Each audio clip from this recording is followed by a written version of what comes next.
할렐루야. 귀하고 복된 주일입니다. 예배 자리에 나오신 사랑하는 성도님들과 또 각 가정에서 영상으로 예배하시는 성도님들을 예수님의 이름으로 환영하고 축복합니다.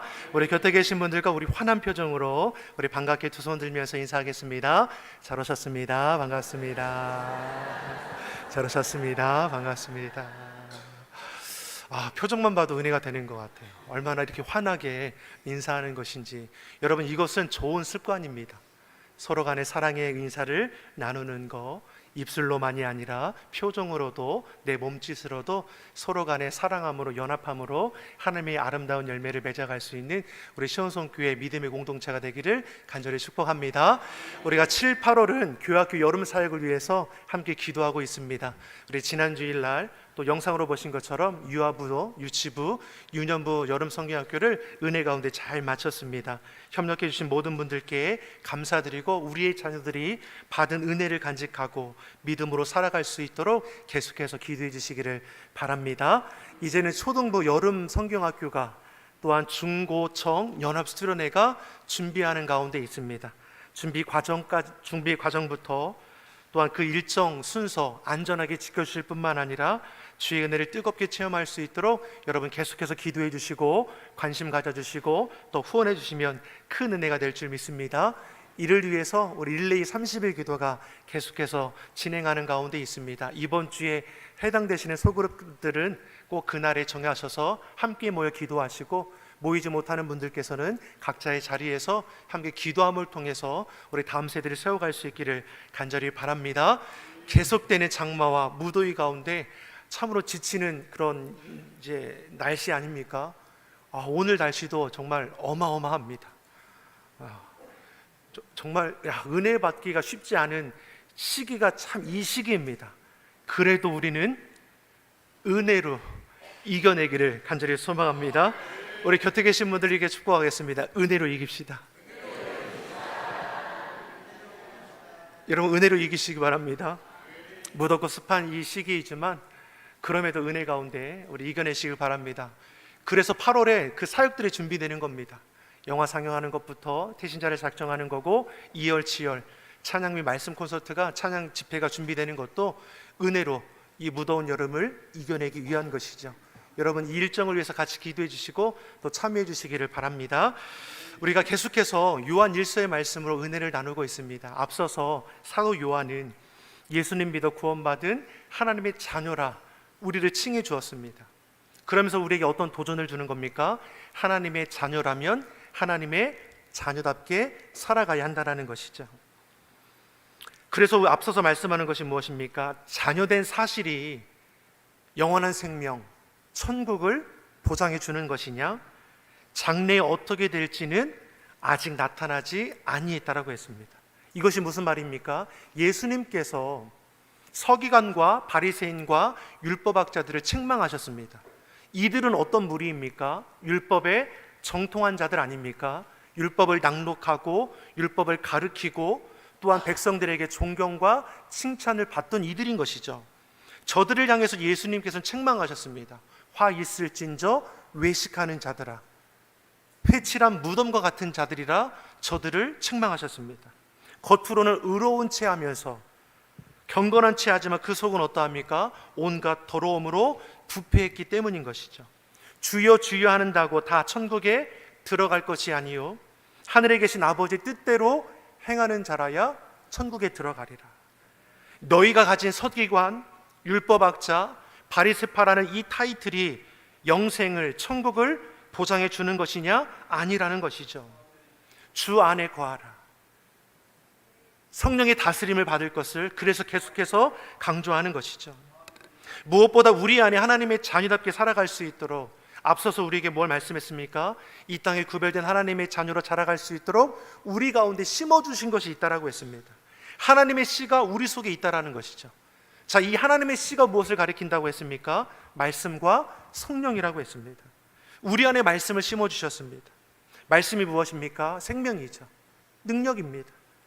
예수님은 말씀을 지켜 행하는 자를 가리켜 반석에 집을 지은 자와 같다라고 했습니다. 비가 오죠. 창수가 오고 바람이 불기 시작하면 모래 위에 지은 집은 금세 무너지게 될 것입니다. 그러나 반석 위에 지은 집은 지은 자는 끄떡함이 없는 것이죠. 오히려 태풍이 올 때 그 가치가 더욱더 빛이 나게 되어 있습니다. 이처럼 말씀을 마음밭에 심고 그 말씀을 지켜 행하는 자의 그 삶은 빛이 나게 되어 있다라는 것이죠. 또한 이 시를 가리켜 성령이라고 했습니다. 예수님의 승천하시기 전에 제자들에게 주신 약속의 말씀이 있죠. 내 아버지께서 약속하신 것을 기다리라고 했습니다. 하나님 아버지께서 약속하신 것이 무엇입니까? 성령이죠. 성령이 너에게 임하면 너희가 권능을 받아 복음의 증인이 된다라고 했습니다. 실제로 오순절 성령의 충만함을 입은 120여 명의 믿음의 사람들은 고난과 핍박 가운데서도 주의 복음을 증거하였고 구원받는 영혼들이 많아졌다라고 기록되어 있고 병든 자들이 고침을 받고 귀신 들린 자들이 내어 쫓겨났다라고 했습니다. 고난과 핍박 중에도 어떠합니까? 성령의 놀라운 역사 가운데에 기적과 표적들이 일어났다라는 것이죠. 이처럼 하나님의 말씀이 우리 마음밭에 심겨지고 성령의 인도하심 가운데에 무럭무럭 자라나게 될 것입니다. 이와 같은 자를 시편 1편에서는 복이 있는 사람이라 일컬었고 시냇가에 심은 나무와 같다라고 했습니다. 말씀에 뿌리 내리고 주님 안에 거하는 사람은 철을 따라 열매를 맺고 그 잎이 무성하고 그 행사가 모두 형통할 것이라고 했습니다. 사랑하는 성도 여러분, 이러한 복과 은혜를 주님께서 누릴 수 있도록 우리 가운데 하나님의 씨를 심어주신 것이죠. 이와 같은 자를 예수님께서는 옥토된 자라고 했습니다. 옥토된 자는 어떠한 자들입니까? 그 말씀이 뿌리 내려서 30배, 60배, 100배의 결실을 맺는다라고 했습니다. 저와 여러분이 말씀에 붙들리고 성령의 다스림을 받아서 이 시대 하나님의 자된 자로 살아갈 뿐만 아니라 하나님께서 예비하신 복과 은혜를 마음껏 누리며 살아가기를 간절히 소망합니다. 그리고 나서 오늘 본문의 말씀에 하나님의 자녀된 자의 삶의 모습이 어떠해야 하는가를 다시금 사도 요한 우리에게 가르쳐주는 것이죠. 앞서서 하나님께 속한 자녀는 무엇을 멀리한다고 했습니까? 죄를 멀리한다고 했습니다. 죄를 짓지 않는다라고 했습니다. 죄를 짓는 자마다 불법을 행하는 자이고 나아가 죄를 짓는 자는 누구에게 속한 자라고 했습니까? 마귀에게 속한 자라고 했습니다. 그러니 하나님의 자녀된 너희는 죄를 경계하고 죄 짓는 것을 두려워하라고 했습니다. 우리는 종종 죄에 대해서 가볍게 여길 때가 있다라는 것이죠. 어쩔 수 없이 짓는 죄가 있다라는 것이고 사람이라면 누구나 실수할 수 있는 거 아니냐는 것이죠. 이러한 죄에 대한 합리화나 타협된 생각들은 결국 누가 주는 것입니까? 사단이 주는 것이죠. 생각으로 틈타는 이 사단의 역사를 우리는 끊어내야 하는 것이죠. 죄는 결코 우리의 힘으로 이길 수 없는 겁니다. 그래서 우리 안에 말씀과 성령을 심으시고 부어주신 것이죠. 말씀에 비추어 분별하는 것이고 성령을 의지하여 능히 끊어낼 수 있다라는 것입니다. 우리 보면 13절에 우리에게 뭘 말씀했습니까? 13절의 말씀을 같이 읽어보겠습니다. 형제들아 세상이 너희를 미워하여도 이상히 여기지 말라. 아멘. 여기서 형제는 누구를 가리킵니까? 예수님 믿어 구원받은 하나님의 자녀들, 저와 여러분들을 형제라 칭하죠. 세상은 무엇을 가리키는 겁니까? 공중곳에 잡은 악한 사단의 세력을 가리킵니다. 저들은 믿는 자들을 무엇한다라고 말씀했습니까? 미워한다고 했습니다. 세상이 너희를 미워한다는 것이죠. 그리고 그것을 너희는 이상히 여기지 말라라고 했습니다. 지금 사도 요한의 서신을 받는 초대교회 성도들은 세상이 주는 환난과 핍박 가운데 놓여 있었습니다. 저들을 향해 뭘 말씀합니까? 그것을 이상히 여기지 말라라는 것이죠. 예수님께서도 제자들을 파송할 때 주셨던 말씀이 무엇입니까? 너희가 세상에서 환난을 당한다라고 했습니다. 이는 하나님을 대적하는 악한 무리들이 세상 가운데 가득하다라는 것이죠. 양의 탈을 쓰고 너에게 접근할 것이나 그 속은 노력하는 일이라고 했습니다. 예수님은 제자들에게 세상을 두려워하라고 주신 말씀입니까? 아니죠. 너희가 세상에서 환난을 당하나 이어서 주신 말씀이 무엇입니까? 담대하라. 내가 세상을 이기었노라. 예수님은 죄와 사망의 권세를 이기시고 다시 사셨습니다. 예수님 안에 있는 생명의 성령의 법이 죄와 사망의 법에서 우리를 해방케 하셨습니다.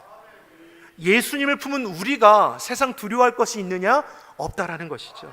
예수님의 이름, 그 권세 앞에 세상 염려, 두려움 떠나가게 될 것입니다. 그러니 우리에게 뭘 말씀합니까? 담대하라는 것이죠. 이 세상 담대하게 살아가라는 것입니다. 세상이 여러분들을 미워하더라도 여러분 이상히 여기지 마십시오. 오히려 이것을 통해서 내가 하나님의 자녀답게 살아가고 있다는 것을 우리로 알게 할 것입니다. 세상이 우리에게 주는 핍박은 결코 우리를 상하지 못하게 합니다. 하나님께서 우리와 동행하여 주시고 우리를 안위해 주시기 때문이시죠. 오히려 그 핍박을 통해서 초대교회가 놀라운 성장과 부흥을 이루었던 것처럼 우리 삶도 동일한 은혜 가운데 채워주실 줄 믿습니다. 그러니 우리에게 뭘 말씀합니까? 두려워하지 말고 약속의 말씀을 지켜 행하라. 우리가 지켜야 할 약속의 말씀이 무엇입니까? 14절의 말씀입니다. 14절의 말씀 같이 읽어보겠습니다. 우리는 형제를 사랑함으로 사망에서 옮겨 생명으로 들어간 줄을 알거니와 사랑하지 아니하는 자는 사망에 머물러 있느니라. 아멘. 주님 안에서 죽을 죄인이 구원함을 입었습니다. 사도 요한은 거듭남의 증거를 무엇이라고 우리에게 말씀합니까? 구원받은 우리에게 나타나는 증거가 있다는 것이죠. 그것이 무엇이라고 말씀합니까? 형제를 사랑함으로. 형제를 사랑함으로 내가 하나님께 속한 자녀임이 증거된다는 것이죠. 반면에 형제를 사랑하지 아니하는 자는 여전히 사망에 머물러 있다라고 말씀합니다. 세상은 죄를 지으면 죄에 대한 처벌을 받게 되죠. 그러나 미워하거나 용서하지 않거나 질투하는 것을 죄라고 말하고 이것을 죄라고 여기고 감옥에 가두는 일은 이 세상은 없습니다. 세상 기준에서는 미움, 시기, 질투, 용서하지 않는 것 죄가 되지 않는 것이죠. 그런데 하나님께서는 무엇입니까? 죄의 기준이 다르다라는 것이죠. 15절에 보니까 형제를 미워하는 자마다 무엇하는 자라고 말씀합니까? 살인하는 자라고 했습니다.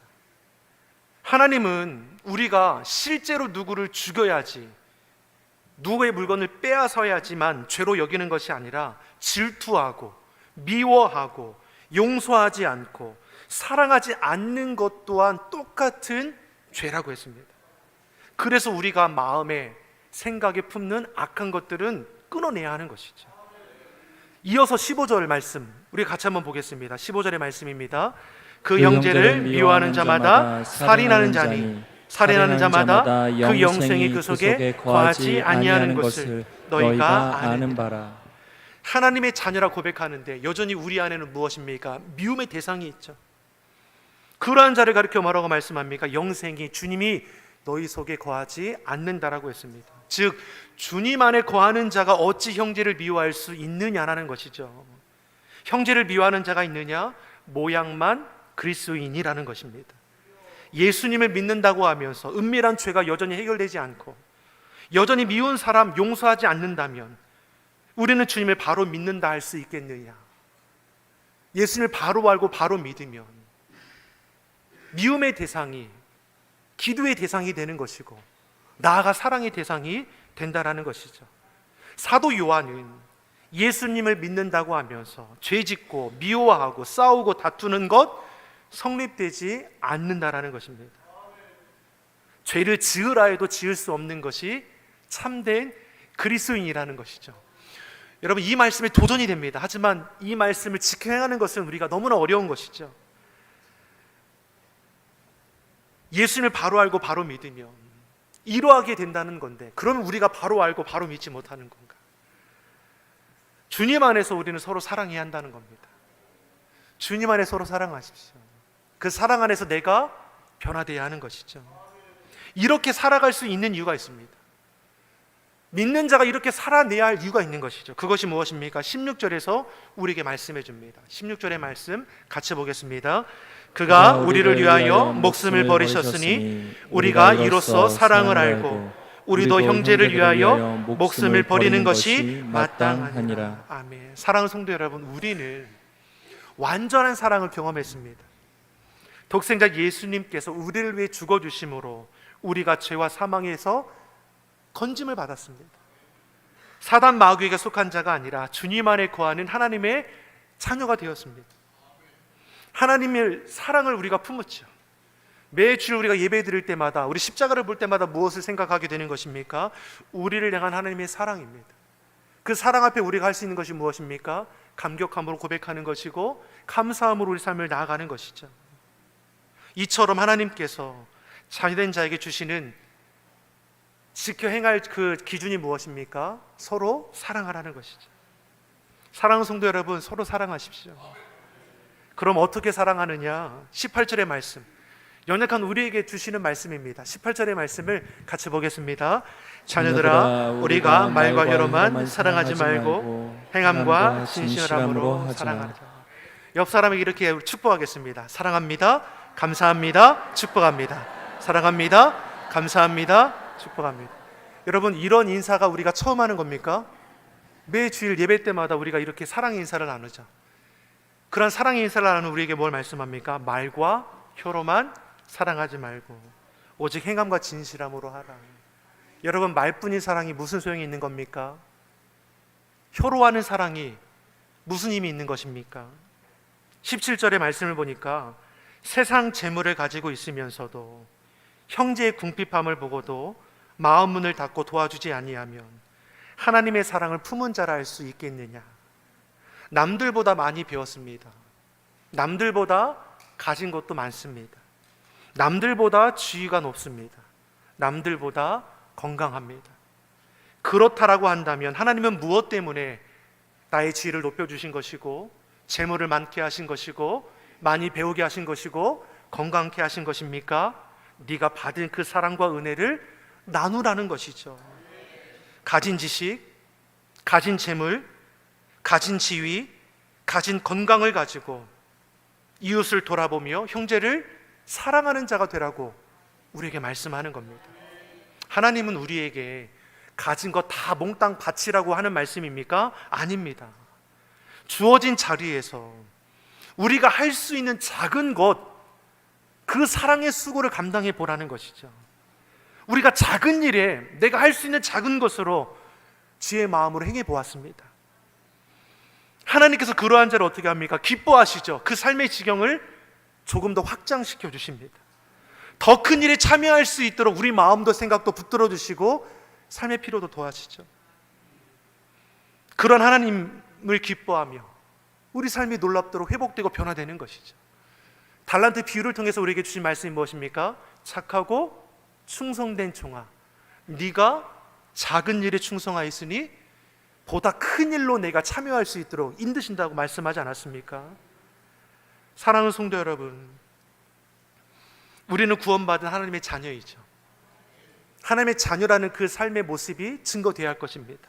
무엇으로 증거됩니까? 앞서서 불의를 행하지 않는 것으로, 죄를 짓지 않는 것으로 하나님의 자녀라는 증거가 나타나는 것이고, 오늘 본문의 말씀은 무엇입니까? 형제를 사랑하는 것으로 하나님의 자녀됨이 증거된다고 했습니다.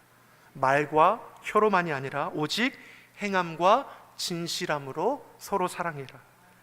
결론적으로 23절의 말씀입니다. 23절의 말씀을 같이 우리가 보겠습니다. 그의 계명은 이것이니 곧 그 아들 예수 그리스도의 이름을 믿고 그가 우리에게 주신 계명대로 서로 사랑할 것이니라. 아멘. 서로 사랑하라. 우리 옆 사람에 이렇게 축복하겠습니다. 내가 더 사랑하겠습니다. 어디 봅시다. 나를 더 사랑하는지 어디 봅시다. 여러분, 내가 더 사랑하는 것이 하나님께서 우리에게 소망하는 것이죠. 사랑받는 거, 더 좋은 거 누가 모릅니까? 하지만 하나님이 우리에게 주시는 법은 다르죠. 네가 사랑하면 그 사랑의 분량이 더욱더 커지는 것이죠. 사랑은 나누면 나눌수록 더욱더 확장되게 되는 겁니다. 사랑은 모든 것을 참아낸다고 하지 않았습니까? 모든 것을 믿으며 모든 것을 바라며 모든 것을 견딥니다. 그 사랑을 우리가 잃어버려서는 안 되는 것이죠. 우리 교회가 사랑이 가득한 교회, 우리 가정이 사랑이 가득한 가정, 우리가 섬기는 산업과 일터가 사랑이 가득한 산업과 일터, 우리 사회가 사랑의 사회가 되기를 예수님의 이름으로 축원합니다. 이를 위해서 저와 여러분이 하나님의 자녀된 자들이 작은 것일지라도 서로를 사랑하고 형제를 사랑함으로 우리가 살아갈 때에 그런 은혜의 결실을 이루어가게 되는 것이죠. 우리가 무엇으로 하나님의 자녀됨을 나타낼 수 있다고 했습니까? 사랑이죠. 1세기 그리스도인들이 숨어 지내던 카타콤의 어느 벽면에 보면 이러한 글귀가 새겨져 있다고 합니다. 우리는 서로 사랑함으로 천국을 경험합니다. 저 한번 따라하겠습니다. 서로 사랑함으로 천국을 경험합니다. 한 번에 이어서 해보겠습니다. 서로 사랑함으로 천국을 경험합니다.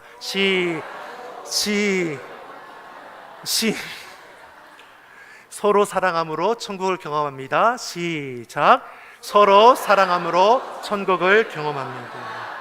여러분, 서로 사랑함으로 무엇을 경험합니까? 천국을 경험합니다. 어둡고 스기찬 그 어두운 동굴에서도 그들이 천국을 경험했습니다. 서로 사랑했기 때문이죠.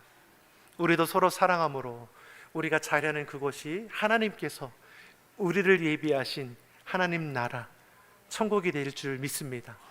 그 은혜를 이루어가는 이 시대 하나님의 자녀 되기를 좋으신 예수님의 이름으로 축원합니다. 기도하겠습니다. 사랑하시되 포기하지 아니하시고 끝까지 사랑하시는 주님, 그 사랑으로 우리가 죄에서 자유함을 얻었습니다.